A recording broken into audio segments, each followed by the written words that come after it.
सच्चा मीत है हमारा तुम्हारा, हमारा तुम्हारा। वो ही सच्चा मीत है हमारा तुम्हारा, हमारा तुम्हारा। परम दयालु है कृपालु सबका पालनहारा, वो ही सच्चा मीत है हमारा तुम्हारा, हमारा तुम्हारा। जग के जितने नाते मतलब के हैं सारे, हो जग के जितने नाते मतलब के हैं सारे।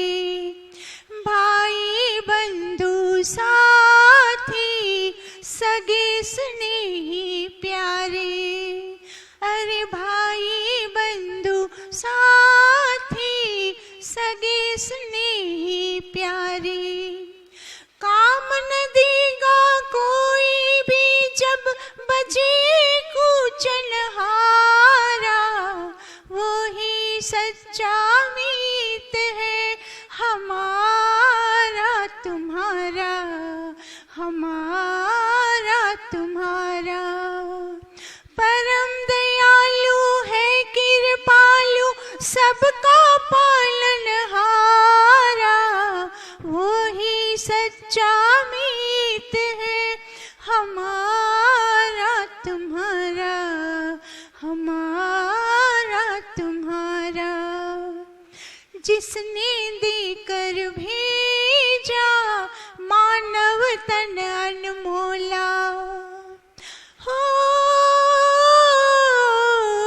जिसने देकर भेजा मानव तन अनमोला। सुई और बिन धागे के सिया अनोखा चोला, सुई और बिन धागे के सिया अनोखा चोला। अंतःकरण और दे दी इंद्रियां काम करे जो सारा, वो ही सच्चा मीत है हमारा तुम्हारा, हमारा तुम्हारा। परम दयालु है कृपालु सबका पालनहारा, वो ही सच्चा मीत है हमारा तुम्हारा, हमारा तुम्हारा। दुनिया के सब प्राणी उसी से भोजन पाते, हो दुनिया के सब प्राणी उसी से भोजन पाते।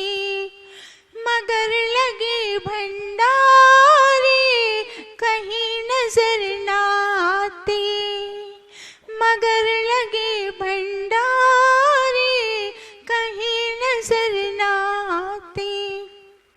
राजा रंक धनी और निर्धन सबका वो ही सहारा, वो ही सच्चा मीत है हमारा तुम्हारा, हमारा तुम्हारा।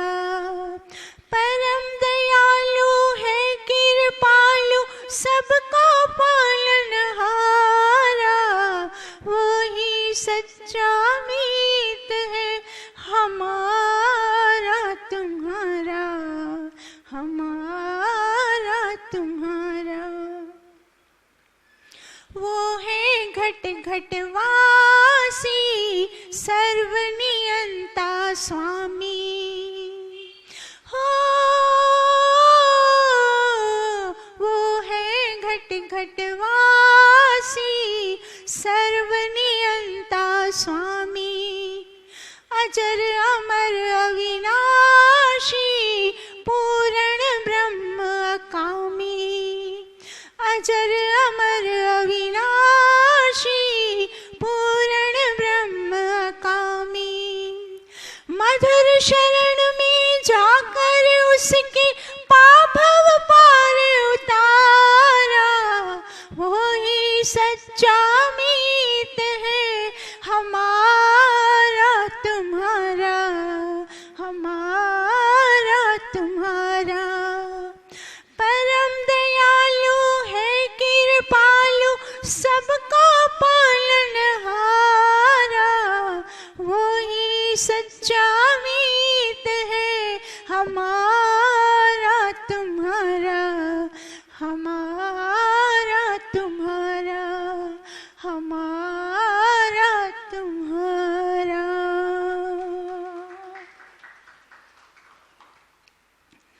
बहुत ही सुंदर भजन। क्या बता दिया भजन में?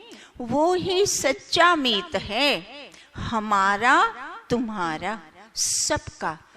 परम दयालु है, कृपालु है, सबका पालनहारा। इसीलिए क्या बता दिया? ईश्वर को कितने सारे वेद मंत्रों में ईश्वर को मित्र करके उसको संबोधित किया है। अनेक हमने यहाँ भी वो सारे के सारे मंत्र किए हैं जिसमें ईश्वर को परम मित्र, परम हितकारी। हित तो सब एक दूसरे का शायद कभी कर लेंगे, पर ईश्वर कैसा है? मात्र जीव मात्र का हितकारी, परम हितकारी। वो हित के अलावा और कुछ सोचता ही नहीं। उसको जीवों के सुख के अलावा दूसरी कोई बात ना कभी वो सोचता है, ना कभी वो करता है। मात्र उसका जितने भी उसके कार्य हैं, सारे के सारे कार्य ईश्वर के जीव के हितों के लिए हैं। बस मेरे जीवों को, मेरे जो जितने भी ये प्राणी जन है, उन सब का कल्याण कैसा हो, सर्व हितकारी, सर्व कल्याणी, ऐसा। इसीलिए ईश्वर से क्या बता दिया? परम मित्रता। उसी से मित्रता बनाओ ना। ये सारी दुनिया के रिश्ते नाते एक तो अल्पज्ञ, उनमें कुछ सामर्थ्य है नहीं, और जो थोड़ा बहुत सामर्थ्य है तो फिर वो सहयोग देना नहीं चाहता, स्वार्थी है ना।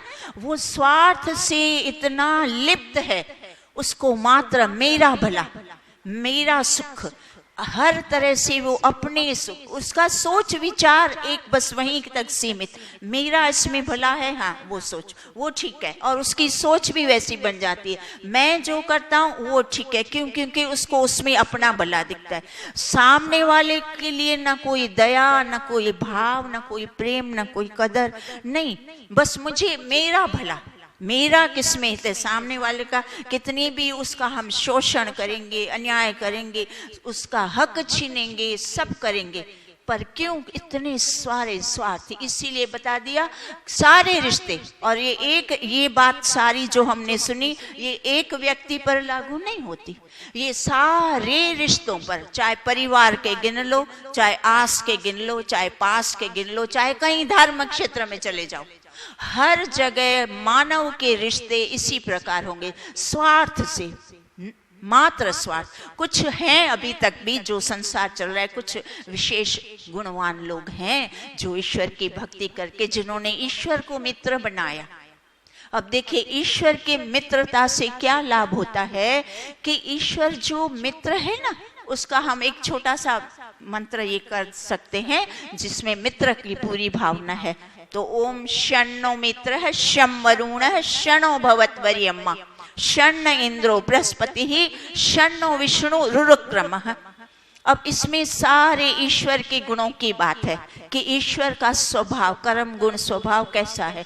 तो ईश्वर शन्नो, शन अर्थात कल्याण, मात्र कल्याण करता है। शन्नो मित्र है, वो कल्याणकारी मित्र है हमारा।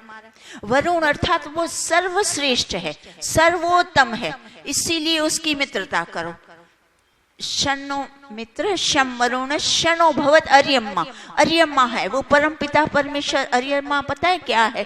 सत्य और असत्य, वो सत्य असत्य का न्याय पूर्ण, पूरे न्यायता से वो नियंता है, सबका सत्य और असत्य से कर्मों का फल देने वाला, एकदम न्यायपूर्ण।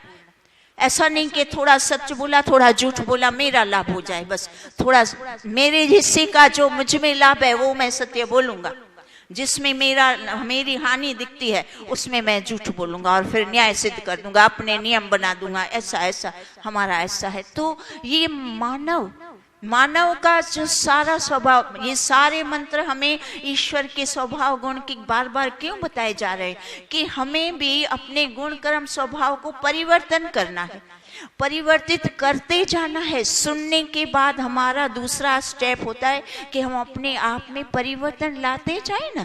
जो जो हमारे अंदर अल्पज्ञता है, त्रुटियां है, कमियां है, कोई बात नहीं है, तो है, हम मानव हैं, उसको हम स्वीकार करते जाएं, फिर उसका अवलोकन करके और हमें उससे आगे बढ़ते जाना है। तो इस तरह से ईश्वर के गुणों का फिर बताता है इंद्रो। ईश्वर कैसा है? इंद्र अर्थात ऐश्वर्यशाली। अब ऐश्वर्यशाली में सारे लोगों को पता है क्या पता है? वो समझते हैं ऐश्वर्यवान अर्थात भौतिक धन, भौतिक संपदा जितनी है। हाँ, वो तो है, ईश्वर में भौतिक संपदा और भौतिक धन, और वो उसमें भी वो ऐश्वर्यशाली है। सारे जितने भी धन संपदा है सांसारिक, वो उसी की ही तो है, इसीलिए वो उसमें तो ऐश्वर्यशाली है। पर इंद्र ऐश्वर्यवान का अर्थ, दूसरा मुख्य अर्थ पता है क्या है? कि ईश्वर जो है वो गुणों का भंडार है, गुणों की निधि उसके पास है। ज्ञान, विज्ञान, बल, दया, करुणा, न्याय, सत्य, परोपकार आदि आदि, ये जितने भी गुण हैं वो ईश्वर, वो ऐश्वर्यवान, इसीलिए उसको ऐश्वर्यवान कहा जाता है। तो हम जब बहुत सारे मंत्रों में करते हैं कि हे प्रभु हमें भी ऐश्वर्यवान, आपका ऐश्वर्य दे दो, तो लोग पता है क्या ऐश्वर्य मांगा, मतलब सांसारिक मात्र धन संपदा मांगी। तो वेद कहता है ना ना, वो तो मांगी, हाँ वो तो देगा, वो तो आपके कर्मों के और आपके पुरुषार्थ के हिसाब से जो हक बनता है वो देगा। वो कभी किसी का हक नहीं मारता, उसको हक मारना उसने नहीं सीखा, वो हक देगा। पर उसके साथ साथ उसका ऐश्वर्यवान का अर्थ है कि वो आपको अपने गुणों के जो भंडार है उसके पास, वो गुण भी देता जाएगा। ऐश्वर्य मांगने का तात्पर्य है वो अपने भक्तों को गुण भी देता है। तो ईश्वर के गुणों की इस मंत्र में जो बात आ रही है, तो सर्वशक्तिमान ईश्वर कैसा है? सर्वशक्तिमान। अब सर्वशक्तिमान के दो अर्थ हैं। सर्वशक्तिमान का एक तो अर्थ है, उसको कहते हैं सर्वशक्तिमान जो अपने कार्यों में किसी से उसकी सहयोग की आवश्यकता नहीं, वो अपनी शक्ति से सारे कार्य करे। जैसे ईश्वर सृष्टि बनाता है तो वो सृष्टि बनाने में किसी का सहयोग नहीं लेता। जैसे ईश्वर सृष्टि चलाता है तो ईश्वर सृष्टि चलाने में किसी का सहयोग नहीं लेता। फिर जब ईश्वर सृष्टि का विलय करता है तब भी उसमें किसी का वो सहयोग नहीं लेता। फिर जब ईश्वर 4 वेदों की रचना करता है तो वेदों में क्या ज्ञान विज्ञान देना, उसमें किसी का सहयोग नहीं है, वो सारा उसका निज गुण निज ज्ञान है, वो उसका अपना ज्ञान है। फिर जब सारे प्राणियों के शुभ अशुभ कर्मों का जब फल देता है तो उसमें भी नियंता, अर्यमा, ये अर्यमा का अर्थ है, तो फिर उसमें भी वो किसी का सहयोग नहीं लेता। वो अपने ज्ञान से, अपनी बुद्धि से, अपने विवेक से, अपने न्याय, सत्य न्याय से वो सबको अच्छी तरह, तो ये जितने भी उसके कर्म हैं वो सर्वशक्तिमान, इसीलिए उसको सर्वशक्तिमान कहते हैं, क्योंकि उसको किसी की आवश्यकता नहीं, वो किसी के सहयोग की। मनुष्य कैसा है? अल्पज्ञ है ना, उसको सबके सहयोग की आवश्यकता है। इसीलिए बार बार मनुष्य को क्या सिखाया गया है? आप लोग आपस में प्रेम पूर्ण रहो, सहयोग दो, सहयोग लो, निस्वार्थ बन के मात्र सत्य और निष्ठा पूर्वक, सत्य से न्याय से किसी का भी शोषण न करते हो, धर्म पूर्वक कार्य करते हुए बस आगे बढ़ते जाओ। तो इस तरह से सर्वशक्तिमान का दूसरा अर्थ पता है क्या है ईश्वर का? कि ईश्वर इस तरह से सर्वशक्तिमान तो है पर वो सहन शक्ति, ईश्वर में अतिशय अत्याधिक सहन शक्ति है। इतनी ज्यादा सहन शक्ति किसी मानव में हो ही नहीं सकती, इतनी सहन शक्ति है। जब वो सर्वशक्तिमान है तो आप सोचेंगे तो फिर उसको सहन करने की क्या आवश्यकता है? पर आप सोचिए, देखिए, जो गुणवान होता है ना, तो ये सहन शक्ति, धैर्य, धीरज, ये सब भी बड़ा गुण है। तो सर्वशक्तिमान का ये दूसरा पार्ट है, दूसरा अंग है सहन शक्ति। अब ईश्वर की सहन शक्ति किस प्रकार दिखती है हमें? देखिए, जब वो ईश्वर सृष्टि बनाता है तो उसको पता है कि ये जो मानव है वो मेरी बनाई हुई सृष्टि और इतने सुंदर शरीर बनाए हैं उसका वो नाश करने वाला है, वो उसको सदुपयोग नहीं करने वाला। वो इस सृष्टि का, इस शरीरों का, इस मन का, इस बुद्धि का, हर एक चीज का वो दुरुपयोग करने वाला है।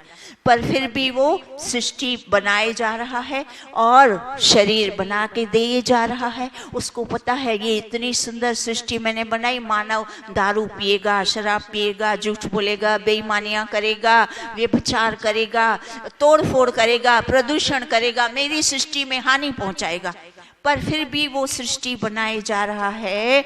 और जब मानव के कर्म करने की जो स्वतंत्रता है उसमें भी वो बाधक नहीं बनता, कभी भी उसमें बाधा नहीं डालता, स्वतंत्रता से मनुष्य को कर्म करने देता है। जब जीवात्मा, कोई मनुष्य दुष्ट व्यक्ति है जो हिंसा करता है, दूसरों को दुख देता है, झूठ बोलता है, असत्य व्यवहार करता है, शोषण करता है, गरीबों का हक मारता है, हक छीन लेता है, इस तरह से जो इस तरह के दुष्ट व्यक्ति कार्य कर रहा है, अब ईश्वर देखे जा रहा है, ईश्वर देख रहा है, पर वो उसकी ये सहन शक्ति है, धीरज है, वो अब एकदम से क्रोधित नहीं हो जाता और गुस्से में आकर नियंत्रण खो करके कुछ अनुचित उसका कोई भी निर्णय नहीं ले लेता। वो शांत, धैर्य पूर्वक सहन शक्ति धारण करके उसके कर्मों को देखता जाता है, देखता जाता है, देखता जाता है। जब उसके कर्म के फल का समय आता है तब वो ईश्वर धैर्यवान, ईश्वर सहन शक्तिवान, ईश्वर सत्यवान, निष्ठावान, पूर्ण न्यायकारी, पूर्ण दयावान, पूरे कृपालु ईश्वर फिर उस दुष्ट व्यक्ति को उसके कर्मों का दंड देता है। और कैसा दंड देता है? इतने सुंदर मानव शरीर में से जैसे जैसे उसने कर्म किए तो फिर निचली योनियों में व्यक्ति पहुंच जाता है। इसीलिए क्या बता दिया कि ईश्वर के गुणों को धारण करें। मित्रता करने का अर्थ ही वो है, हम जिसके साथ मित्रता, हम पता है क्यों अपने से अधिक सर्वश्रेष्ठ मित्र क्यों चुनते हैं? निकृष्ट शिष्टों के साथ मित्रता कभी नहीं करनी, संग का रंग आता है ना। तो उच्चतम, जो उच्च विचार वाले हैं, शुद्ध हैं, शुभ हैं, उनके साथ मित्रता करने का क्यों? हमें बड़े बुजुर्ग घर के लोग भी, हम संतानों को भी क्या अच्छे मित्र बनाना, घटिया वाले मित्र नहीं बनाना, जिसकी बुरी आदतें हो, क्यों हम सिखाते हैं? क्योंकि उसका असर होता है। तो मित्रता, इसीलिए हमें ये आज पूरे भजन में क्या बता दिया कि ईश्वर से मित्रता करो। क्यों? क्योंकि वो गुणवान है, उसमें कोई भी दोष नहीं, अवगुण नहीं, उसकी संगत अच्छी है, उसका संग करोगे, उसके पास मात्र सद्गुण है, तो उसके मित्रता करके उसके गुणों को तुम भी धारण करते जाओ। मित्र की अच्छी बातें हमें अपने अंदर में भी भरनी होती है, तब तो मित्रता सार्थक है। अगर मित्रता अच्छे व्यक्ति से करी और हम अपने ही स्वभाव में चलते रहे तो उसके गुणों का लाभ न लिया तो फिर मित्रता का कोई अर्थ नहीं बनता। मित्रता करना ईश्वर से, अर्थात उसके सारे गुणों को, भौतिक ऐश्वर्य को भी वो देगा। कितना वो दयालु है। भौतिक आप देखना, जरा भी जो ईश्वर का सच्चा भक्त होता है उसको कभी किसी बात की कमी नहीं होती ना।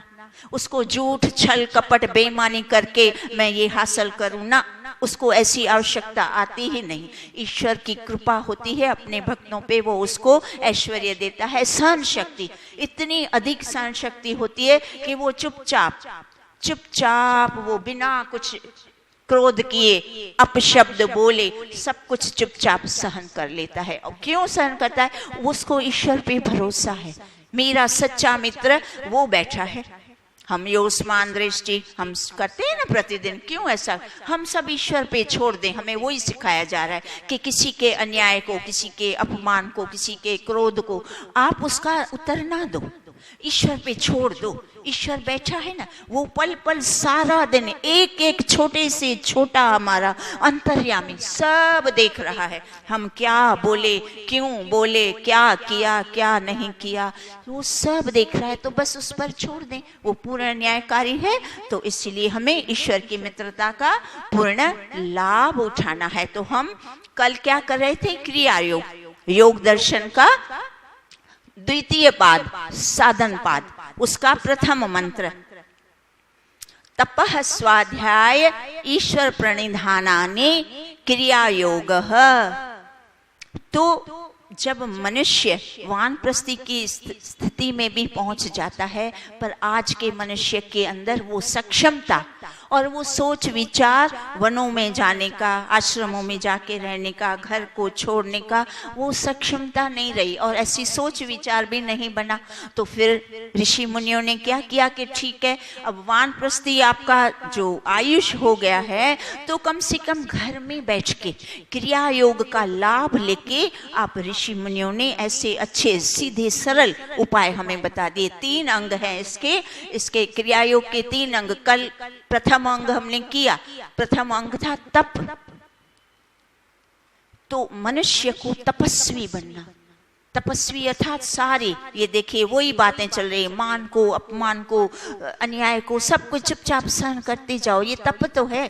जितना व्यक्ति तपेगा उतना ईश्वर की ओर से उसको लाभ मिलेगा। इसीलिए घबराना नहीं, डरना नहीं, चिंता नहीं करना, दुखी नहीं होना, बस अपनी स्थिति में स्थित रह के तपस्वी, ये तप है हमारा।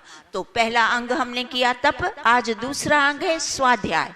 तो स्वाध्याय का अर्थ है कि वेदों का, शास्त्रों का, उपनिषदों का हम अच्छे से अध्ययन करें और ओम और गायत्री मंत्र का जाप करें। ये तो उसका एक अर्थ है। और स्वाध्याय का दूसरा अर्थ है स्व अध्ययन करना।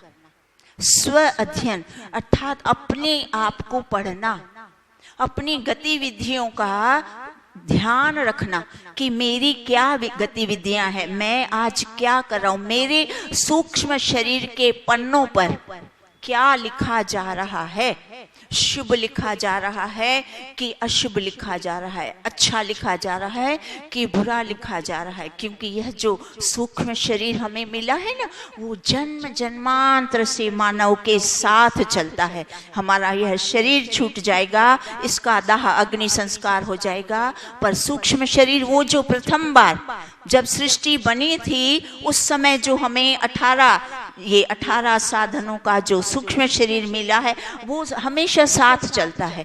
और इस सूक्ष्म शरीर में हमारे सारे के सारे कर्मों का ब्यौरा, जिसको रिकॉर्ड, जैसे वो व्यापारी नहीं आप लोग रखते हो ना, क्या बोलते हैं उसको, बंद चौपड़ियां, तो ये हमारे अंतः शरीर में ये ब्यौरा ईश्वर ने सिस्टम बनाई है। इसके अंदर तुम्हारे सारे कर्मों का ब्यौरा रिकॉर्ड है, जन्म जन्मांतरों का, और उसके रिकॉर्ड से फिर संस्कार भी वैसे बनते जाते हैं।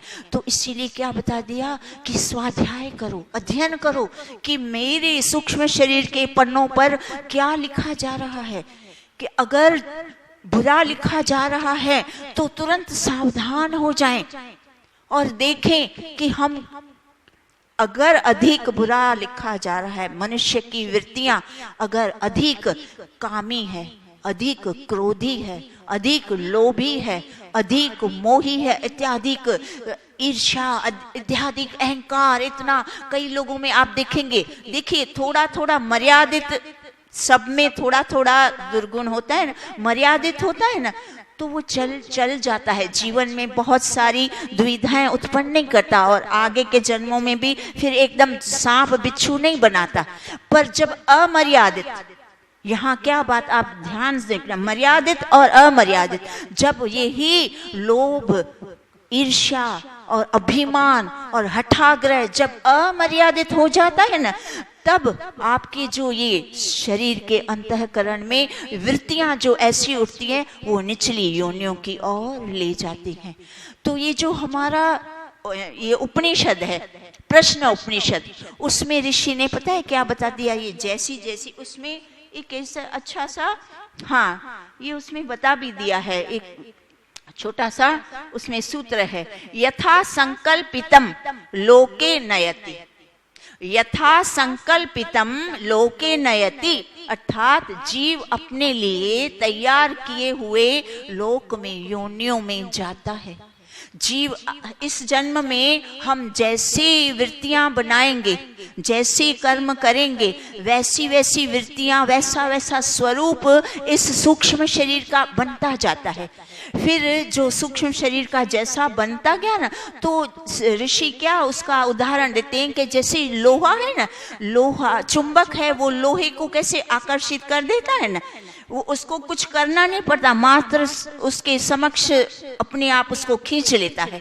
तो वैसे ही जो हमारी वृत्तियां है, हमने जैसी वृत्तियां इस शरीर में बनाई है, सूक्ष्म शरीर में बनती गई है, जाने अनजाने हमें कहीं पता नहीं चलता कि हमें इतना अत्यधिक हठ है, हमें अत्यधिक अहंकार है, हमें अत्यधिक क्रोध है, हमें अत्यधिक स्वार्थ है, वो हमें पता नहीं चलता, क्योंकि हम अपना अध्ययन नहीं करते ना। हमारी वृत्ति हमेशा बाहर की ओर होती है, इसने ऐसा किया, इसने वैसा किया, इसने ये नहीं किया, इसको ऐसा करना चाहिए था, इसको वैसा, हमारा सारा ध्यान वही है। तो फिर हमारा जो हमारी वृत्तियां कैसी बन रही है उस पे तो हमारा ध्यान ही नहीं है। तो जब वृत्तियां हमारी इस तरह की बनती है ना, तो क्या बता दिया उपनिषद में ऋषि ने, प्रश्नोपनिषद में, कि ये वृत्तियां, फिर ये योनियां है ना, हमारे स्वभाव के वृत्तियों के अनुरूप खींच के ले जाती है। जब अंत्येष्टि होती है ना, तब वो सूक्ष्म शरीर अपने आप फिर उस योनियों को प्राप्त हो जाता है। तो इसमें देखिए कितना बड़ा साइंस। तो हमें इस साइंस को जब हमारी जानकारी होती है, तब हम मनुष्य जागृत हो जाएगा। तो हमें आज क्या सिखाया जाए? आत्मा, जिसको कहते हैं आत्म अवलोकन, आत्मनिरीक्षण, स्वाध्याय, अपना अध्ययन, इतना अधिक में मात्र सारा समय, मैं कहती हूँ पुरुषार्थ, ये जो बार बार हम वेदों के मंत्र में और विद्वानों के माध्यम से मुख से पुरुषार्थ करें, परिश्रम करें, पुरुषार्थ करें मोक्ष के लिए, शुभ कर्मों के लिए। तो पुरुषार्थ का अर्थ यही है, हमें अधिक पुरुषार्थ अपने वृत्तियों पे करना है कि हमारी वृत्तियां सूक्ष्म शरीर में कैसी बनती जा रही है, क्योंकि हमारा सारा उस पे निर्भर है। हम इतने सुंदर मनुष्य जीवन में, बताइए, हम इतने सुंदर मंचों पे बैठकर वेदों का अध्ययन कर रहे हैं, वेद पढ़ रहे हैं, वेद पढ़ा रहे हैं, वेद सुन रहे हैं, शुभ कर्म कर रहे हैं, हवन कर रहे हैं, हवन करवा रहे हैं।